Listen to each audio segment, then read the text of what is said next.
गाउँमा बसेर आजकल पहिलाका त रमाइलो हुँदैन सही भयो नि यार साथी यार क्या भयो यार साथीहरू तिमीहरू यहाँ बसिदिएर यार म त भर्खरै आइदिएर म त तिमीहरूलाई खोजिदिएर यार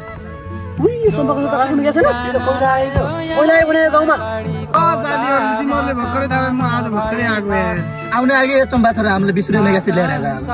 ठिक छ साथी हो जन पढाले अनि भइहाल्छ नि साथी यार काठमाडौँदेखि आएको के फाइदा यार त्यति पनि जाब नखिलाइसक्यो ल उही दाइ तपाईँ आज तपाईँलाई त अन्टीले खोज्नाले मरियो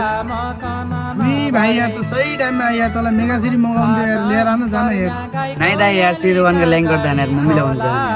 जान भाइ यार पल्ला गरेको रिडी बाजेले मगाएको भन्न यार आज मात्रै त हो ल न यार ल दाइ म जानु जाँदैन तर त्यो पोला आन्टीले खबाले मलाई नभन्नु ल दाइ यार जहिले पनि आउँदा मलाई चाहिँ पठाउँदै यार ल केटाहरू तिमीहरू चाहिँ खानु होइन मैले चाहिँ मगाएँ म चाहिँ घरमा ढिला भएको छ म जान्छु